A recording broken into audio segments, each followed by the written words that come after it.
están? Nos da mucho gusto darles la bienvenida nuevamente a Aprende en Casa 3. Y el día de hoy nos acompaña la maestra Gaby Rivas para su sesión de lengua materna español. Bienvenida. Muchas gracias, María. Como siempre, es un gusto poder saludarlos, niñas, niños, y sobre todo darle continuidad a la creación de nuestro cuento de misterio y de terror. Espero que estén tan emocionadas como nosotras para dar continuidad a esta práctica social. Pero antes de continuar, vamos con Najo listo para que nos dé un consejo de cómo lavar nuestras manos. ¡Hola! La mejor forma de cuidarnos es lavarnos las manos frecuentemente con agua y jabón durante 20 segundos. Así te proteges tú y proteges a todas las personas que te rodean. Si sales de casa, usa cubrebocas y guarda la sana distancia. ¿Listas? ¿Listos? ¡Muy bien! ¡Vamos a ver el siguiente video! Buenas prácticas para seguir adelante. Como todos sabemos, el COVID-19 es un virus que se contagia muy fácilmente entre las personas. Por eso hay que continuar cuidándonos siguiendo las buenas prácticas que ya todos conocemos para evitar contagiarnos. Utiliza cubrebocas. No salgas de casa y si tienes que hacerlo, recuerda que es obligatorio utilizarlo. Mantén la sana distancia. Lávate las manos muy seguido con agua y jabón por lo menos durante 20 segundos. O aplica desinfectante a base de agua y alcohol. Desinfecta las superficies y los objetos que más utilizas. También las cosas que compres en la tienda o el supermercado. Sigamos luchando juntos contra este virus, cuidándonos los unos a los otros.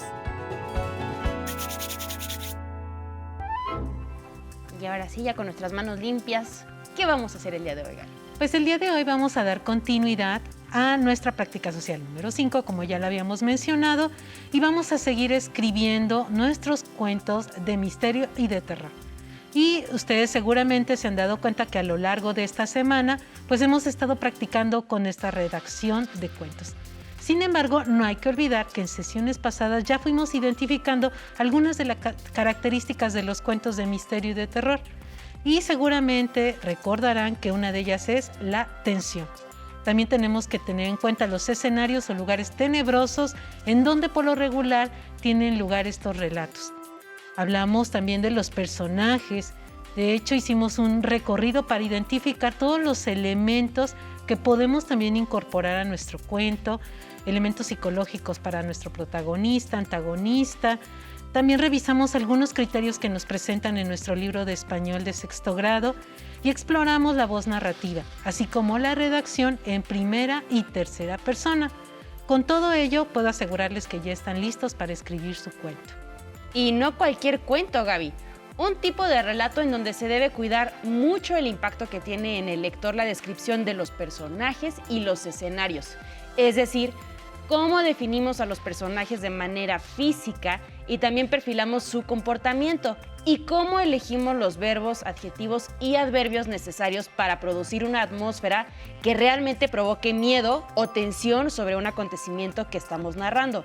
Además, descubrimos que el ambiente cambia si narramos en primera persona o en tercera persona. Ese ejercicio cómo me gustó. A mí también, María, y creo que realmente es muy productivo. Pero lo más fascinante para mí es que al escribir vamos a ir descubriendo las diferentes técnicas que emplean los escritores para producir en el lector tantas emociones vinculadas con el temor o el miedo. Y saben, la mejor manera de descubrir estas técnicas y obtener referentes lo podemos hacer leyendo. Leer es la mejor escuela sin duda alguna. Y lo mejor de todo es que hay mucha literatura de misterio y terror. Hay una gran cantidad de cuentos y también novelas, e incluso, si son de tu agrado, también cómics. Y así podemos conocer a varios autores importantísimos de la literatura universal y también local. Imagínate leer a los clásicos como Edgar Allan Poe o Lovecraft, a Bram Stoker o a la increíble Mary Shelley. O también conocer los relatos de misterio que se cuentan en muchas comunidades, como fue el ejemplo de La Rumorosa. Tienes toda la razón, Gaby. A veces me gustaría entrevistar a estos autores tan importantes para conocer en qué pensaban, o cómo le hicieron para construir sus narraciones. Y creo que me hubiera encantado escuchar a algunos de estos escritores tan importantes. Imagínate lo que nos hubieran contado sobre su propio proceso creativo. Pues hoy es el día, María. Nos vamos a centrar precisamente en ese proceso creativo. Y seguramente los niños y niñas en casa que ya son de 6º grado cuentan con muchas habilidades y también hemos hecho muchos ejercicios de escritura. Entonces hoy vamos a poner en práctica todo lo aprendido en nuestro cuento de misterio o terror. Seguramente ya han definido varias cosas como la trama. Y la trama es lo que va a pasar. Y si no lo han hecho, pues este es el momento. Vamos a comenzar en esta sesión para que ustedes lo vayan perfilando, tengan a sus personajes, protagonista, antagonista, así como el que les presentamos la sesión anterior, Pedro Machetes. Y hoy vamos a hacer varias cosas. Vamos a tener la oportunidad de escribir algunos párrafos que tomen en consideración el uso de conectores o nexos para crear suspenso. Vamos también a utilizar la metáfora y el símil en nuestras narraciones y daremos pautas para que puedan revisar sus cuentos y decidir en dónde lo podrán presentar. Pues sí que son varias cosas las que haremos hoy y más vale que empecemos, ¿no crees, Gaby? Por cierto, ¿qué materiales vamos a utilizar el día de hoy? Vamos a necesitar nuestro libro de texto de español de 6º grado, nuestro cuaderno, pues algunas hojas para escribir, lápiz y goma. Y también vamos a iniciar con nuestra lectura acostumbrada, que en esta ocasión va a ser con una invitada que tenemos y que se llama Valentina Barrios. Ella nos va a regalar la lectura del cuento de Los duendes de la milpa y esperemos que lo disfruten tanto como lo vamos a hacer María y yo. Los duendes en la milpa. Mi hermano Hilario y yo aún éramos niños.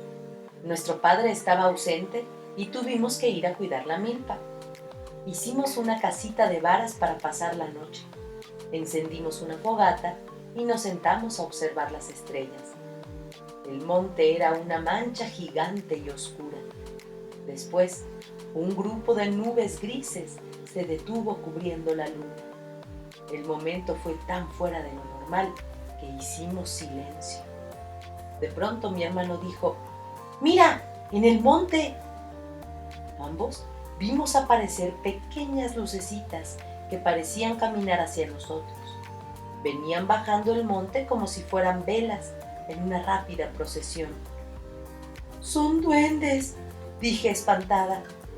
Mi hermano me tapó la boca llamándome a silencio y escuchamos que una voz decía: ¡Qué hermosa flor tienen esos niños! Ambos volteamos a la fogata. ¿Trajiste el tabaco?, dijo Hilario.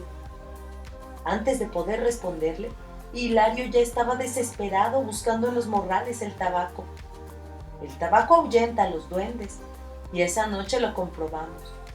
Las luces desaparecieron del monte y la voz del duende no se volvió a escuchar.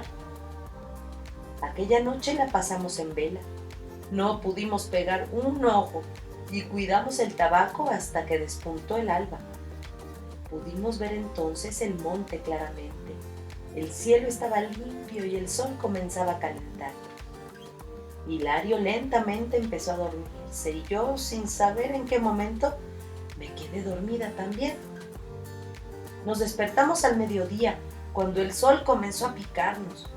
Agarramos los morrales llenos de maíz y tomamos camino de regreso a casa. Caminamos hasta el río y ahí nos detuvimos un momentito a tomar agua. Fue cuando detrás de nosotros aparecieron dos hombres y nos preguntaron: ¿pesan mucho esos morrales? Sí, dijo Hilario. Nosotros vamos para allá también. Si quieren les ayudamos con los morrales. Aceptamos contentos y caminamos detrás de los dos hombres. El camino ya no era un camino real. La pequeña brecha para una persona que acostumbrábamos ahora era un camino amplio. Nos sentíamos muy a gusto e incluso el aroma de las flores era intenso y agradable. Pasamos por un arroyo azul como el cielo y de pronto caí. Me sostuve con las manos y al ver mis brazos vi que los tenía todos arañados.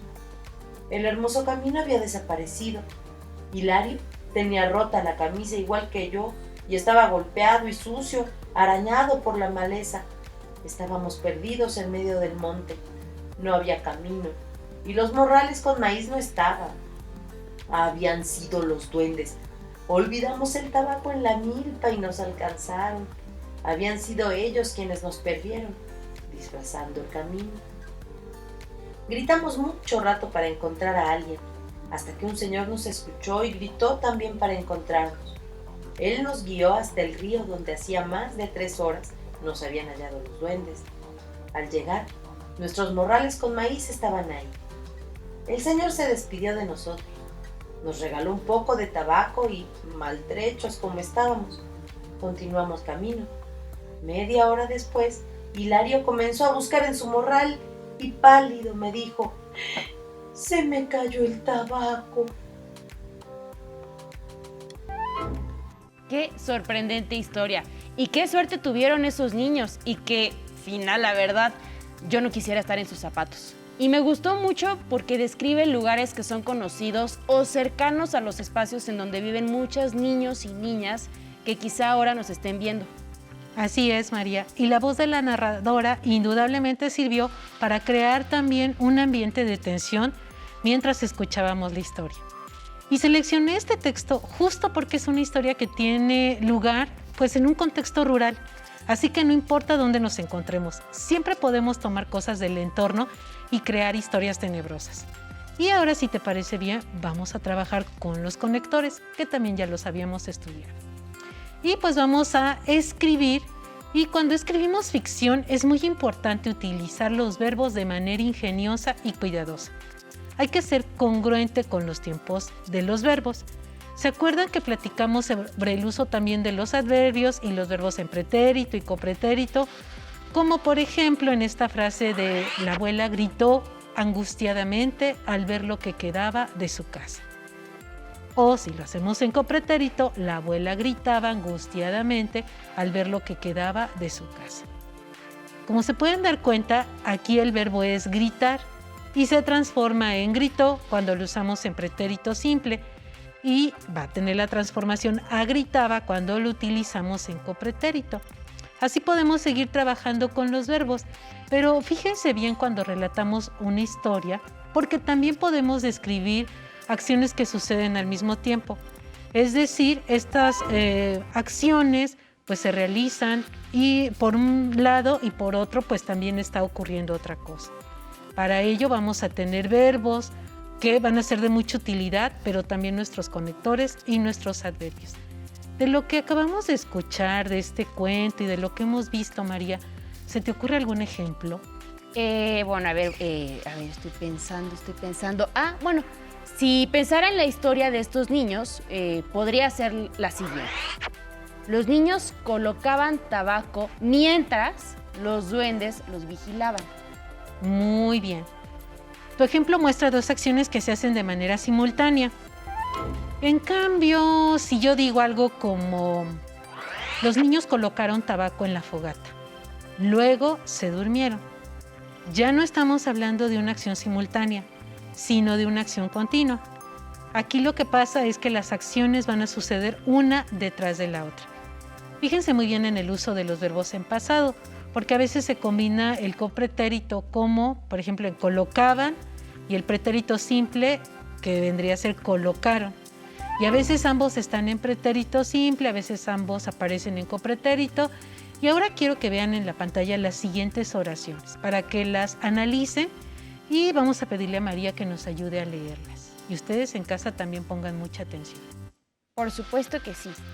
La primera dice: los niños colocaban tabaco mientras los duendes los vigilaban. Los niños colocaban tabaco al tiempo que los duendes los estaban vigilando. Luego tenemos: los niños colocaban tabaco y en ese preciso instante los duendes los vigilaban. Los niños colocaban tabaco cuando los duendes los vigilaban.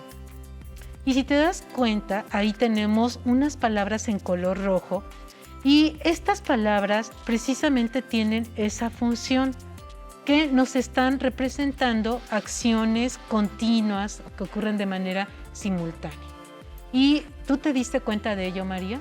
Sí, todas ellas presentan dos acciones. Las palabras resaltadas precisan que dichas acciones se hacen al mismo tiempo. ¿Estoy en lo cierto, Gaby? Muy bien, María, exacto. Esas palabras resaltadas las conocemos como conectores y hay muchos de dónde elegir. Los conocemos como conectores temporales y nos van a indicar simultaneidad, es decir, que dos cosas van a ocurrir a la misma vez. Y allí en casa yo les recomiendo que practiquen tomando notas en su cuaderno, utilizando algunos conectores de los que hemos compartido aquí en la sesión y sobre todo que estén muy atentos. Y la verdad, no estoy muy segura de cómo utilizar algunos de estos conectores. No te preocupes, María. Vamos a seguir practicando y aquí venimos a escribir. Es más, te reto a ti, María, y a todos los niños y niñas en casa a que inventen una oración en donde utilicen un conector de la lista con los personajes y los verbos que aparezcan en pasado y copretérito. Puede haber uno o dos personajes. Todo aparecerá en pantalla para que en casa puedan elegir los componentes de sus oraciones y su conector. Pueden agregar otros elementos como adjetivos, adverbios, preposiciones, artículos, incluso sustantivos, pero no más verbos. ¿Lo tienen en casa? A ver, vamos a ver, María. Mira, te voy a mostrar esa lámina y vamos a revisarlo para que lo puedas hacer. Perfecto. Aquí en la lámina podemos ver a este vampiro que está frente a una niña y tenemos esos conectores también que nos pueden servir. Y vamos a darles, ¿qué te parece? 8 segundos, a ver qué oración forman. Tú ve pensando en una, María. Muy bien. Bien, les tomo tiempo. 8, 7, 6, 5, 4, 3, 2, 1 y tiempo. Si no lo escribieron, por lo menos espero que lo tengan mentalmente, porque María seguramente ya tiene su ejemplo. Ya. A ver, María. Yo seleccioné el conector mientras. Entonces la oración queda: la niña mordía el cuello del vampiro mientras luchaba. Oh, muy bien. Me parece muy bien tu ejemplo, María. Y pienso que es una niña muy valiente y capaz. Ahora vamos a ver otro tipo de conectores. Estos los ocupamos en oraciones que indican la sucesión o continuación de acciones, como cuando vimos el ejemplo de los niños colocaron tabaco en la fogata y luego se durmieron. Ahí la palabra luego es un adverbio de tiempo y tiene la función de conector, pues indica que algo más pasará, que sigue otra acción. Y vamos a proyectar una lista de estos conectores, que por cierto también son temporales. Pon mucha atención. Vamos a ver los ejemplos también en nuestro libro de las páginas 71 y 72. Ahí ya tienes una lista, esos te sirven como guía. Pero ahora pasemos a nuestro libro, a la página 71 y 72. Y en esta parte de acá arriba tenemos acciones continuas. Y dice: Román escuchaba voces, pero no había nadie. Era entrada la tarde y todo estaba en aparente silencio. Después, cuando había anochecido, Rebeca, su hermana más pequeña, empezó a llorar, pues su muñeca Lina había desaparecido de su cama. Y también tenemos el de acciones simultáneas, ese está en la página 71 y María me va a ayudar a darle lectura. Acciones simultáneas, ocurren al mismo tiempo. Román escuchaba las voces, pero no había nadie. Mientras, Rebeca, su hermana más pequeña, buscaba a su muñeca que había desaparecido de la cama. Y aquí con estos ejemplos ustedes se habrán dado cuenta que ambos pertenecen a un relato de misterio y horror y que podemos identificar los conectores correspondientes y tenemos las palabras mientras y también después. Uy, creo que sería una gran idea que nuestros alumnos en casa aprovechen este juego de escribir párrafos como estos y así ir familiarizándonos con el uso de estos adverbios tan curiosos que llamamos conectores. Así es, María. Y también llegó el turno para otro tema igual de importante e interesante. Uno de los recursos que tenemos que contemplar al escribir historias de terror es el uso de metáforas, y seguramente esta palabra te suena. También de símiles, que se trata de figuras retóricas que pueden utilizarse para enriquecer las descripciones que integremos a nuestra narración. Vamos a revisar el libro de texto para conocer cómo funcionan, y estos los tenemos en una lámina también, pero también los tenemos en nuestro libro de texto en la página 70. Y nos dice con símil. Dice, de pronto, en medio de una calle desolada, un hombre con ojos como hogueras y manos parecidas a las de un esqueleto le tocó el hombro. Ese es uno de nuestros ejemplos. Y el de metáfora, ¿me ayudas a leerlo, María? Por supuesto. De pronto, en medio de una calle desolada, un hombre con mirada de fuego y manos de hielo le tocó el hombro. Y como pudieron observar los textos y las descripciones que hacemos sobre nuestros personajes o escenarios, se fortalecen si incorporamos estas figuras retóricas, símil y metáfora. La descripción de la metáfora la encontramos en el texto que leímos y es una figura literaria en la que se atribuyen características físicas propias de una cosa a otra sin mencionarla explícitamente. Como cuando dice con mirada de fuego y manos de hielo, que corresponden a ojos rojos y manos frías. Y el símil, yo por ahí leí que también es un recurso literario que utilizamos para comparar o manifestar semejanzas entre dos cosas, como por ejemplo ojos como hogueras y manos parecidas a las de un esqueleto. ¿Qué podemos hacer, maestra Gaby? Bueno, pues vamos a ir paso por paso. ¿Y qué les parece si al hacer una descripción de un personaje le incorporamos una metáfora o un símil? Eso es básico para practicar. Perfecto. ¿Y qué hacemos? Pues mira, María, si te parece, vamos a tomar nota en el pizarrón de la descripción de lo que vas a ver en la pantalla. Aquí aparece un personaje y vamos a tomar nota de algún rasgo o característica del mismo y vamos a después hacer una descripción utilizando el símil o la metáfora. Y esto nos va a servir bastante. En casa también intenten hacerlo. No les dé miedo hacer metáforas. Imaginen a qué cosas se parecen a aquello que describen. Por ejemplo, el tambor de su pecho puede ser el corazón o la nieve de sus cabellos por las canas. En fin, hay muchas posibilidades y nunca hay una manera correcta. Lo único es dejar que vuele la imaginación. Vivimos en un mundo de metáforas. ¿Y estás lista, María? Vamos a empezar. Vamos, sí. Si quieres yo te dicto, Gaby, y tú escribes. Porque yo estoy pensando, por ejemplo, en una frase, una oración como de repente. Ajá, cuando la luz se apagó, una bruja con sonrisa de esmeralda y con un gran gancho en el rostro los persiguió.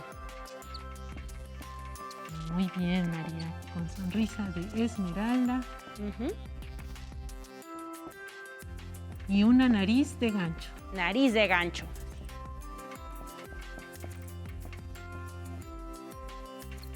¿Los persiguió? Ajá. Detrás de ellos, corriendo así. Bien, aquí tenemos nuestro verbo en pretérito, pero también quiero pensar que esa sonrisa de esmeralda se refiere a unos dientes verdes y una nariz de gancho, pues me la imagino como una nariz curveada. Exacto. Y aquí estamos utilizando el símil. Y pues tú también lo puedes hacer en casa con algún otro personaje. Esas palabras pueden darle precisamente esas características tenebrosas y también de tensión a tu cuento de terror. Exacto, pues espero que en casa practiquen lo que vimos en esta sesión y que en verdad no dejen de hacer estos ejercicios que son, pues la verdad, muy divertidos y que les van a servir toda la vida. Maestra Gaby, como siempre, muchas gracias. Al contrario, María. La clase de hoy terminó y estamos seguros que cada vez tienen más fortalezas para escribir textos de misterio y terror. Los esperamos la próxima semana en una emisión más de Lengua Materna Español para sexto grado de primaria. Hasta pronto. Si te es posible, consulta otros libros y comenta el tema del día de hoy con tu familia. Por hoy hemos terminado con Este cuento sí que da miedo, de Lengua Materna Español de sexto grado. Y espero lo hayan disfrutado tanto como la maestra Gaby y yo. Agradecemos a todas las maestras y maestros que estuvieron el día de hoy con nosotros. Nos vemos, hasta la próxima.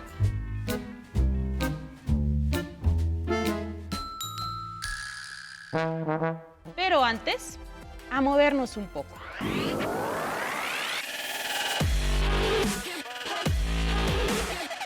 Recuerda, entre clase y clase, activa tu cuerpo. Ok, vamos a trabajar pierna. Vamos a pararnos. Vamos a abrir nuestro compás de tal manera que nos estamos cómodos. Extendemos brazo al frente y bajamos, flexionamos rodilla, 90. Bien, exactamente. Arriba, muy bien. Vamos a abrir nuestro compás. Levamos los brazos y vamos a trabajar la pierna. Bajamos, flexionamos. Muy bien, exactamente ahí. Muy bien hecho, Yair. Ahí bien. Una más. Bien. Otra más. Bien trabajado. Respira. Bien. Una más. Bien. Descansamos. Movemos nuestros piecitos, los pies. Movemos los pies. Nos relajamos. Respiramos. Vamos a trabajar pantorrilla. Nos vamos a parar derechos, juntos los pies. Y lo único que vamos a hacer es elevar nuestros talones. Sin flexionar las rodillas. Nada más vamos a elevar, exacto, nuestros talones. Bien hecho, exactamente. Ese es, muy bien. Derecho. Elevar nuestros talones. Sin flexión de rodillas. Sin flexionar, cuida. No flexionar rodillas. Bien, otra más. Perfecto, ahí está bien. Muy bien. Elevamos los talones. Bien. Muy bien. Nada más. Bien. Muy buena posición de los pies. Juntos. No flexiones rodillas. Bien, una más. Otra. Ok, Irving. Nos vamos a parar. Abrimos nuestro compás. Y lo que vamos a hacer es, vamos a meter las puntas hacia adentro. Y nos paramos derecho. Y hacemos la elevación de talones. Arriba, eso. Utilizamos nuestros brazos para tener equilibrio. Muy bien. Una vez más. Acuérdate de mantener las puntas hacia adentro. Elevación sin flexionar las rodillas. Es importante que no flexiones las rodillas. Las puntas hacia adentro. Nuevamente las ponemos en posición. Las puntas hacia adentro de los pies.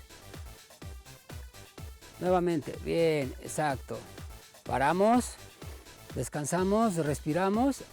Acuérdense de tener siempre la posición de los pies, de las puntas hacia adentro. Y después de cada pausa, activa tu mente.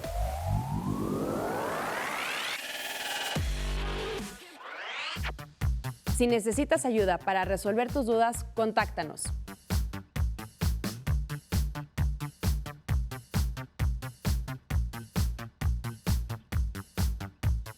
Para solicitar apoyo pedagógico, comunícate con maestras y maestros de lunes a viernes de 8 a 20 horas al teléfono 5541 72 04 13 con 100 líneas.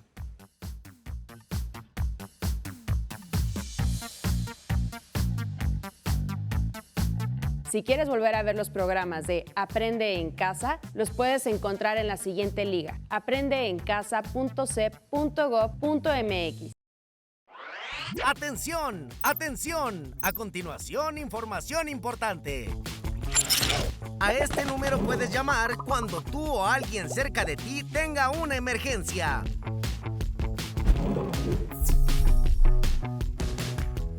Todavía me acuerdo la primera vez que vi germinar una plantita y en mi cabeza solo podía pensar qué tenía que pasar en él para que pudiera crecer.